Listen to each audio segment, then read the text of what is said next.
Muchísimas gracias, Naisli, por tus generosas palabras. Muchas gracias a Intok por la invitación. Para mí siempre es un honor participar en estos espacios de difusión, de conocimiento, de intercambio. Y voy a compartirles unas diapositivas que pueden ayudar un poco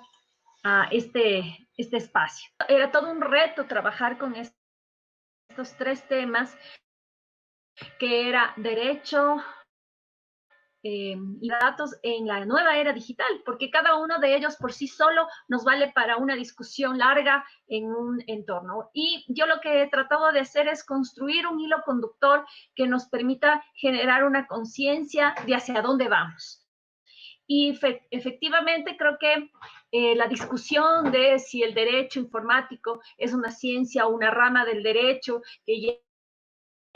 tiene su propia estructura y su propia autonomía. Creo que son discursos teóricos, discursos intelectuales muy interesantes, pero creo que más allá de la cuestión teórica, creo que es importante comprender ¿por qué esta transformación, por qué esta evolución de una sociedad de la información a la sociedad red nos ubica ahora en un nuevo escenario en el que tenemos que ya estar pensando en derechos digitales? Creo que es un reto el tener que afrontar estos tres diversos temas tan importantes y que tienen una conjugación directa entre ellos, que es la firma electrónica o firma digital, la protección de datos personales y el derecho informático. Y lo primero que yo quería aprovechar es construir un hilo conductor que nos permita entender hacia dónde vamos, cuáles son los desafíos que nos encontramos respecto de lo más importante que son los derechos. Las personas que estábamos utilizando estas tecnologías, los riesgos, los problemas que se están viendo ahora en el uso de esas tecnologías y cómo el derecho está respondiendo a esta problemática. Y parte de ello es ver cómo la sociedad en estos pocos años, que son alrededor de unos 40, según unos autores, 50 si tomamos otras consideraciones, ha habido una evolución en la sociedad y en la forma en la que el derecho responde a esa evolución social. Y es que hemos partido de una sociedad de la información donde había ya un primer cambio de paradigma en la estructura de lo social, que era comprender que la información ya no es solo un recurso utilizado de forma excepcional, sino que comienza por el uso de las computadoras, de los chips, a convertirse en un recurso sustancial para las empresas, para los estados, para todas las personas. Ver cómo ese concepto de sociedad de la información rápidamente se transforma en un concepto de sociedad del conocimiento, donde la producción de este conocimiento, la reflexión y el análisis de la información, que ahora ya es una actividad propia de cada una de las instituciones que manejan información, así como de nosotros mismos que hemos comenzado a recibir y a captar mucha información a través de los servicios tecnológicos, ya nos ubicaba en otro espacio de evolución donde quien tenía el conocimiento tenía los medios de producción para lograr la riqueza.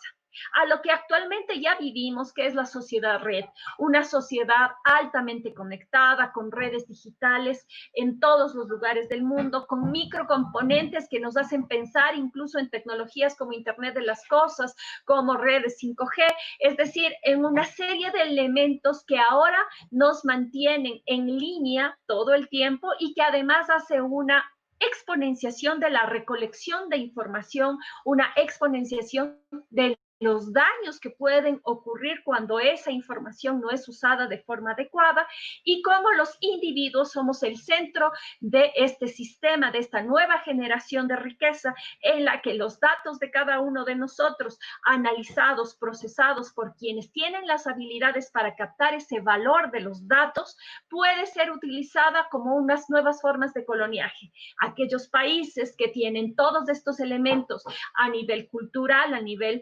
de desarrollo de sus empresas, a nivel de desarrollo de sus profesionales, que construyen estos elementos, estos pilares de aprovechamiento y beneficio de los datos frente a aquellos países como por ejemplo los latinoamericanos, que estamos en un proceso de desarrollo, pero que aún no logramos extractar el valor de los datos porque ni siquiera hemos comenzado a empezar a analizar el tema de la transformación digital en algunos sectores, aunque hay algunos otros en donde hay cambios importantes. Esta es la realidad que vivimos, un mundo que se está estratificando, que conforme el último informe del el Foro Económico Mundial establece que la economía digital, si no es afrontada desde un primer momento, que es este estadio inicial, a una equiparación y a una equidad en el manejo de la información, en el uso de la información, en el tratamiento adecuado de la información, en la recolección de los datos y el valor que estos pueden generar para servicios digitales públicos o privados, para dar una satisfacción a los ciudadanos, para darnos el ejercicio de los derechos fundamentales, puede significar una nueva forma de equidad aún más abrumante que otras que actualmente tenemos. Y en este mundo en el que todos queremos entonces desarrollarnos para estar no solamente mejor económicamente reactivados, sino enfrentar las crisis como la que estamos viviendo con la pandemia o enfrentar las realidades sociales que nos aboca todo el desarrollo de la tecnología, la violencia digital, que puede ser un elemento que hay que comenzar a visibilizar para luchar de frente contra él. El concepto de país digital se vuelve un objetivo a seguir. Este país digital donde cada uno de nosotros tenemos que convertirnos en ciudadanos digitales, aquellos que seamos capaces de utilizar las tecnologías, de comprender los beneficios y de además aportar con nuestros conocimientos, con nuestras participaciones directas en la construcción de espacios democráticos, en la construcción de una interrelación transparente entre Estado y ciudadano. Asimismo, un gobierno digital en el que el uso de las tecnologías permita la garantía de derechos de los ciudadanos y además la mejora, optimización y eficiencia de los servicios digitales que se ofertan a esos ciudadanos. Este gobierno digital que no solo trabaja en infraestructura, que no solo trabaja en la implementación de softwares, sino que trabaja en servicios y modelos de atención para garantizar derechos y para garantizar servicios públicos. Asimismo, toda esta sinergia tiene que ir de la mano del desarrollo de empresas u organizaciones digitales, donde no solo se produzca la intromisión de softwares o la intromisión de iniciativas, por ejemplo, cuestiones relativas a modificación del entorno estructural de una empresa, sino que en realidad se haga una introspección profunda de cómo el uso de las tecnologías y este repensar en una empresa digital, este repensar en una organización digital afecta a los procesos, simplifica, hace eficiente y tiene como eje central a las personas. Estos ciudadanos, estas personas, estos clientes, estos consumidores, estos usuarios que tienen que ser el centro de atención de cualquier modelo, ya sea de servicios digitales privados o sea de servicios digitales públicos. En todo este entorno hay ciertos elementos que convierten entonces a un país digital y que traspasan o que se transversalizan entre estos tres elementos, estos tres individuos que son parte de este país digital. Estos son los servicios, la interoperabilidad, la identidad y la firma digital, los datos, su gobernanza, el uso y talento para aprovecharlos, y no solo los datos tecnológicos, sino sobre todo los datos personales y la protección que hay que tener sobre estos datos personales, la ciberseguridad, que Nazli nos comentó, la importancia de esta temática y cómo dentro de los Objetivos del Desarrollo Sostenible del 2030, hay varios que apuntan a esta, como por ejemplo el que todos los ciudadanos tengamos una identidad jurídica para el 2030. Y esta identidad jurídica desde la perspectiva, tal como señala Thomas Hendrik Gibbels, expresidente de Estonia, la identidad digital es el primer paso para un proceso de creación de servicios digitales. Y es por eso que estamos trabajando en el concepto de derecho a la identidad no solo desde un punto de vista teórico, sino desde un punto de vista práctico, en el que se garantice su efectiva vigencia no solo en el ámbito físico, sino también en el ámbito digital. Y en este último ámbito ya tiene un espacio preponderante el hablar de una identidad digital universal. Y no de una identidad digital simple, que es la que yo coloco en un perfil en una red social, sino sobre todo en una identidad digital legal, que es aquella que en cambio ya tiene repercusiones, ya me representa, ya significa que estoy a través de ella ejerciendo mis derechos, cumpliendo mis obligaciones y que además es una forma en la que yo puedo relacionarme con mis iguales, así como relacionarme con el Estado para poder cumplir con mis expectativas de vida. La firma digital, la identidad digital universal, se convierte, sobre todo cuando hablamos de identidad digital legal, en un instrumento esencial para la inclusión porque visibiliza a todas las personas que son merecedoras de atención del Estado, reduce los costos de transacción en toda la economía, de tal manera que se viabiliza el uso de medios electrónicos para la reactivación económica tan necesaria en nuestros días por el tema del COVID, mejora la calidad de tanto de los servicios públicos como de los servicios privados y genera confianza, seguridad y transparencia. Este último elemento es sustancial porque se lucha contra la corrupción, se construye espacios más democráticos, más transparentes, se permite una interacción adecuada, una generación de confianza digital entre el ciudadano y el Estado, entre los consumidores y las empresas. Pero para que esto ocurra necesitamos tres presupuestos. Uno que se refiere a la conectividad y los dispositivos, es decir, que cada uno de los ciudadanos tenga un dispositivo electrónico, tenga conectividad y puedan además usar esta de forma adecuada porque tienen los conocimientos, habilidades y destrezas para hacerlo, así como un cambio de mentalidad. Este cambio de mentalidad es que nosotros mismos, pese a la brecha tecnológica que tengamos, sepamos la importancia del uso de la tecnología y aprovechemos esta. ¿Cuáles entonces son los principales procesos dentro de un sistema de identidad digital? El primero es el registro en un sistema de identidad digital, el segundo es una identificación y autenticación y el tercero es la firma electrónica. Y para que esto realmente sea masificado y permita el ejercicio de este derecho a la identidad digital legal, este objetivo en el que cada uno de los ciudadanos tenga una entidad digital, que es hacia donde debemos ir todos para construir espacios más inclusivos y democráticos,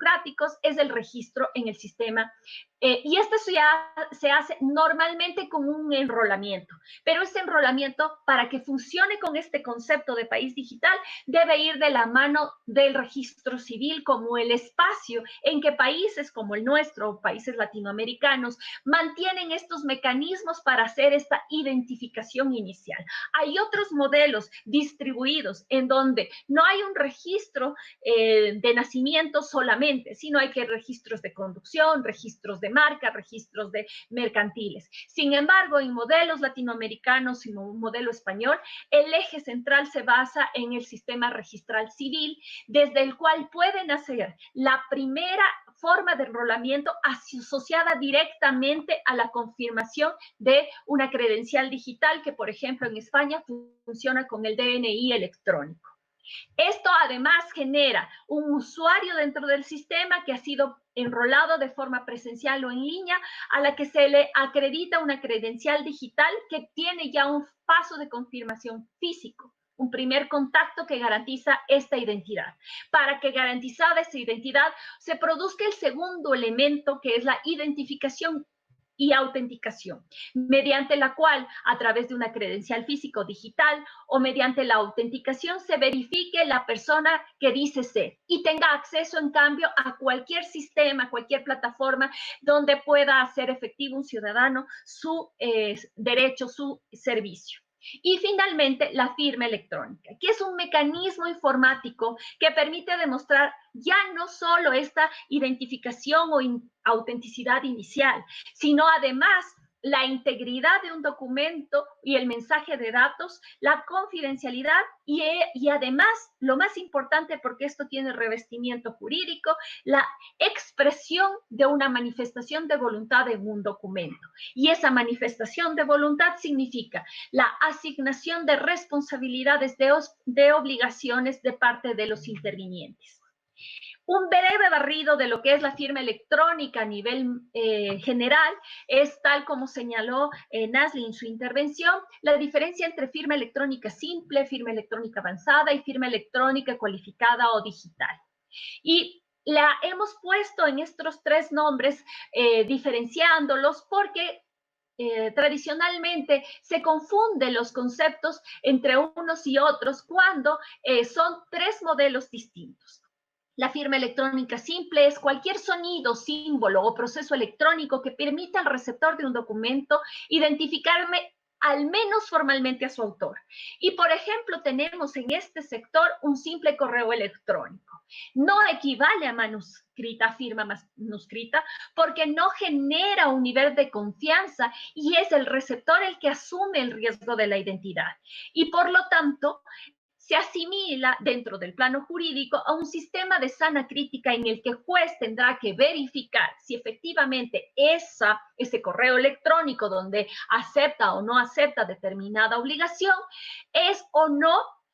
suficiente para probar que una persona es quien dice ser y por lo tanto adquirió este derecho o esta obligación o debe cumplir con un contrato, por ejemplo. En este sistema, lo que se hace entonces es que la persona que recibe la información, el receptor, es el que debe capturar y custodiar la evidencia para que a él le toque la asignación de la carga de la prueba en el momento en el que quiera hacer efectiva el tema del reclamo del ejercicio de estas obligaciones. La firma electrónica avanzada, en cambio, es una firma que a través de medios tecnológicos logra hacer una adecuada identificación del autor a través de mecanismos de autentificación, garantiza la integridad del documento, produce un no repudio y además la confidencialidad. Tiene idéntica validez y eficacia jurídica a una firma manuscrita, pero no tiene un certificado digital emitido por un prestador acreditado. Por lo tanto, la carga de la prueba es de quien genera la firma y la sana crítica, nuevamente, si es que esto se encuentra en nivel litigioso, el juez tendrá que determinar si es que efectivamente todos estos elementos son suficientes para determinar que ese documento o esa manifestación de voluntad provino de quien dice ser y se ha producido un adecuado manejo en la captura y custodia de la evidencia para demostrar que efectivamente hay o no una manifestación de voluntad.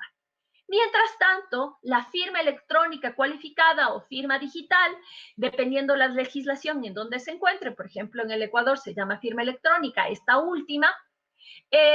además de identificar al autor, garantizar la integridad del documento, el no repudio y la confidencialidad, que igual que en el caso anterior, genera ya no solo un tema jurídico de sana crítica a criterio del juez, sino una presunción de derecho. Y en este caso, la carga de la prueba es de quien impugna la firma, es decir, de la otra parte que ha firmado el documento utilizando un token o un archivo,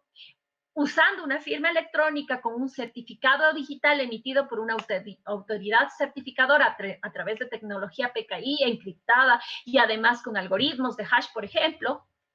porque todos estos mecanismos están avalados por un tercero, una entidad certificadora que es la que ha hecho el proceso de enrolamiento, de verificación con el registro civil, ha identificado al ciudadano, sabe que efectivamente se trata de él y por lo tanto la autenticación y la identidad están correlacionadas y al estar en esa situación hace que haya esta presunción de derecho que determina una idéntica validez y una eficacia jurídica a la de una firma manuscrita, con además una presunción de derecho que hace que el que alegue que no existe la firma o que no ha sido emitido es el que tenga que impugnarla. El panorama en Latinoamérica sobre firma electrónica es como ustedes pueden ver en esta lámina. Hay distintas denominaciones para varias de ellas y lo que nos puede dar en general este barrido es que, por lo menos en Latinoamérica, sé que en España esto no ocurre así, hay una ausencia de este tercer pilar que es la firma electrónica avanzada y solo se mueven algunos países entre la firma electrónica simple y la firma electrónica cualificada y algunos como el Ecuador solo tenemos una firma electrónica cualificada. Eso significa varios retos. ¿Por qué? Porque son las empresas y las instituciones públicas las que tienen que relevar en qué casos se necesita una firma electrónica simple y en qué casos se necesita una firma electrónica cualificada para la realización de ciertos actos dependiendo del grado de complejidad, del grado de certeza, de asunción del riesgo para la implementación de una firma y de las consecuencias jurídicas que éstas deben tener para el ciudadano cuando, sobre todo, esta está atribuida al tema de manifestación de la voluntad y asunción de responsabilidades.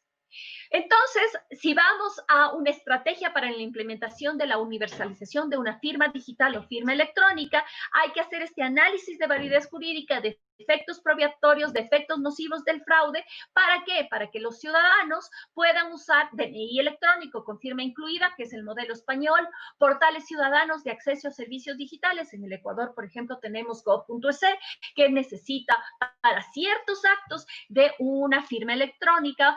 que permita precisamente la atribución de identidad y de responsabilidad, y para otros actos simplemente el ingreso de una contraseña y un password, porque no hay necesidad de una firma electrónica, sino que únicamente de acceso a un servicio. Asimismo, tenemos en el Estado la necesidad de construir sistemas de gestión documental y expedientes electrónicos y administrativos, en donde se haga estas distinciones entre si se requiere únicamente una consulta y por lo tanto no haya una necesidad de una identificación a nivel de firma electrónica, pero sí de una autenticación basada en un enrolamiento que puede ser de manera voluntaria en estos propios sistemas, y de las empresas u organizaciones que también tendrán que entregar sus servicios digitales y que además tendrán que trabajar en interoperabilidad documental con el Estado y con los propios ciudadanos para mejorar sus servicios de atención. ¿Por qué seguir intentando y por qué tenemos que avanzar hasta el 2030 en esta identidad legal digital universal? Primero, porque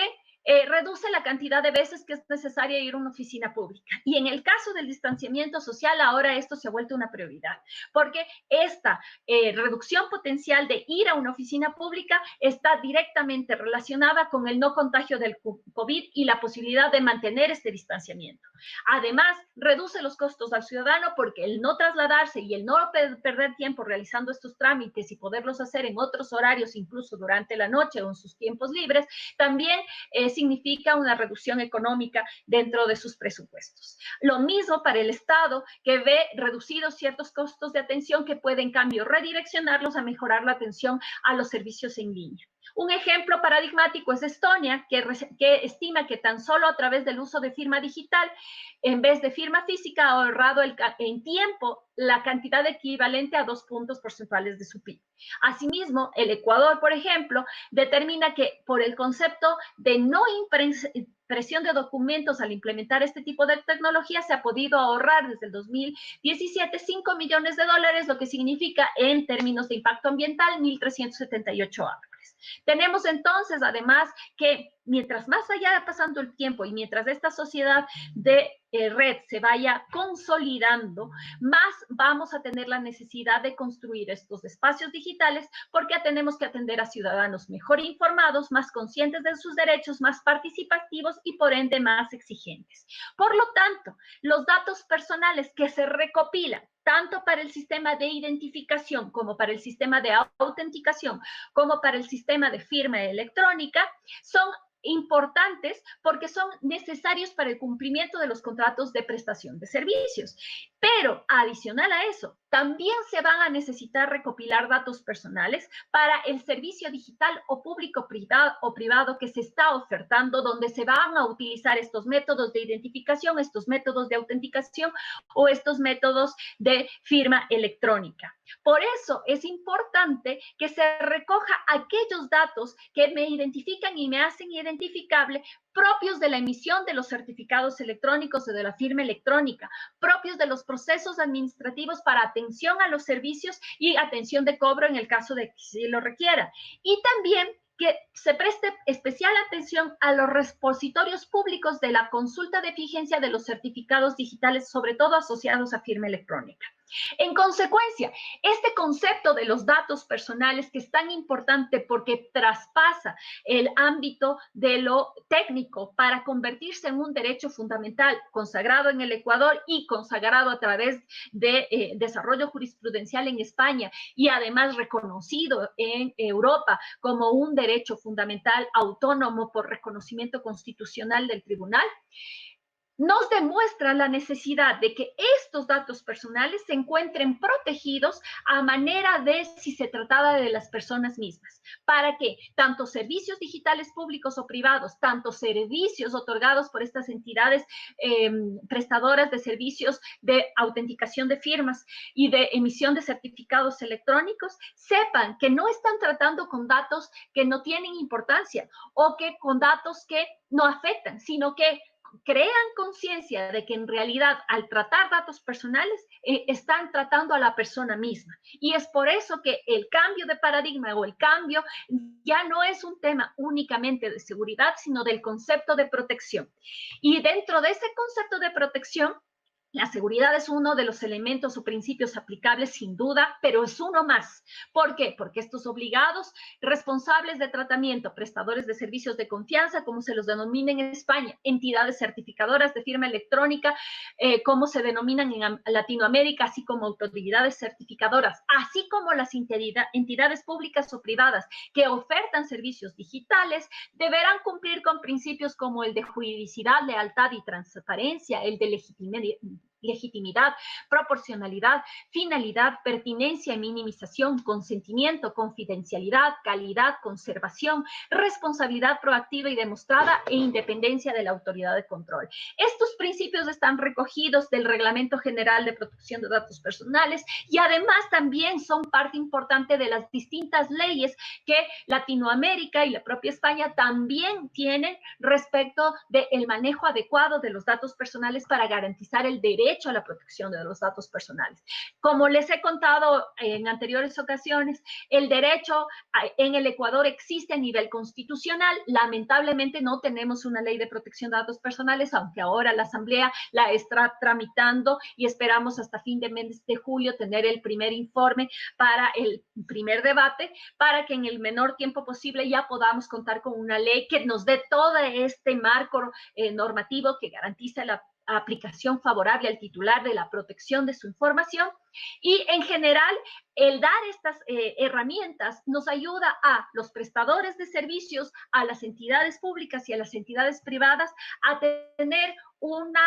marcaje de cancha, al saber qué podemos hacer con la información que no se puede y qué está afectando a esa información, porque ya nos ubica en el panorama de que esa información son las personas mismas. Y esas personas tienen también derechos para interactuar con esa información. Tienen derechos a través de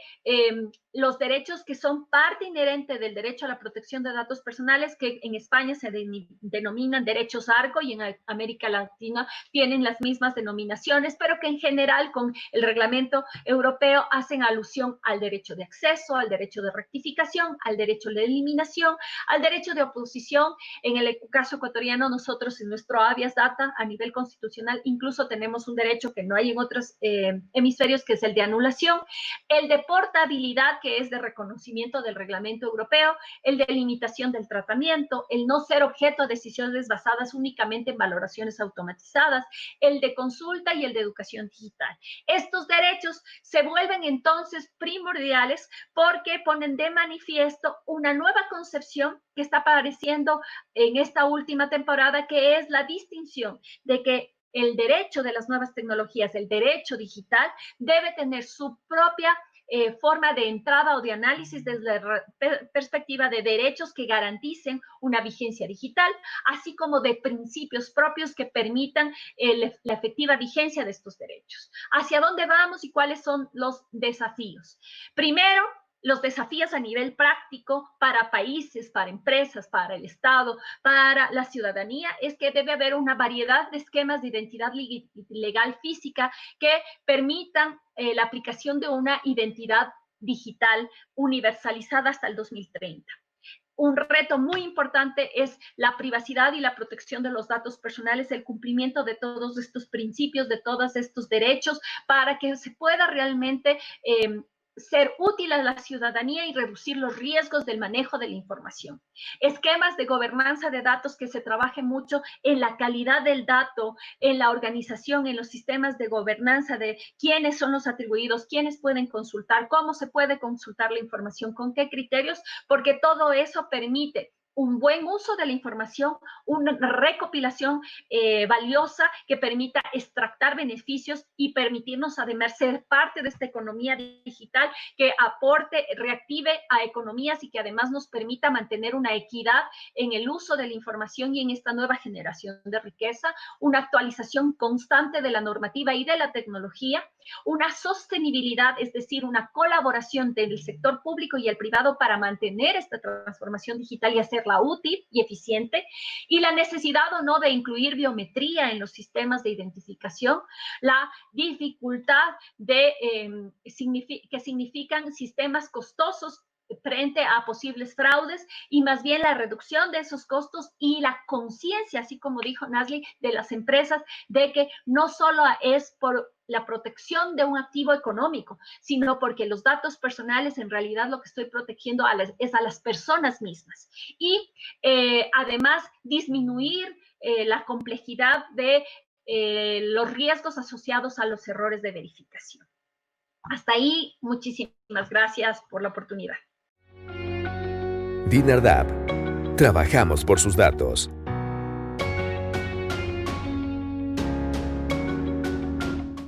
El gobierno de todos.